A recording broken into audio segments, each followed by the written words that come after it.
Aurora has made huge strides in its self-driving truck technology, with CEO Chris Urmson aiming to unlock the Sunbelt region of the United States.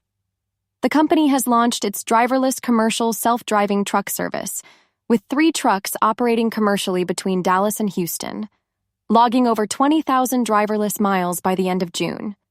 A key milestone achieved by Aurora is its ability to operate its trucks at night, which allows for longer distances and increased utilization. This is made possible by its proprietary long-range LiDAR technology, which can detect objects in the dark over 450 meters away and identify pedestrians, vehicles, and debris up to 11 seconds sooner than a traditional driver. Aurora's expansion into nighttime driving more than doubles truck utilization potential, significantly shortening delivery times on long-haul routes and creating a path to profitability for autonomous trucking.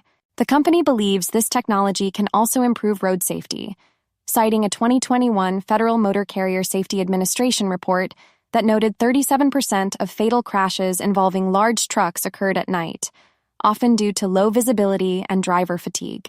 Aurora's autonomous trucks, equipped with cameras, LiDAR, and radar, offer greater visibility and reliability. The company has also opened a terminal in Phoenix, part of its infrastructure light approach designed to integrate with future customer endpoints and optimize speed to market.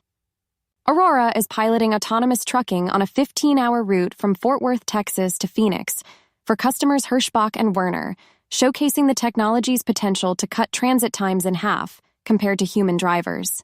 With plans to have tens of driverless trucks operating on public roads by the end of 2025 and hundreds by the end of 2026, Aurora is positioning itself for significant growth and potential transformation of the trillion-dollar trucking industry. More updates on Aurora are expected when Chief Financial Officer David Maday will participate in fireside chats at 2 upcoming investor conferences: the Oppenheimer 28th Annual Technology, Internet and Communications Conference on August 11th, and the Canaccord Genuity 45th Annual Growth Conference on August 13th.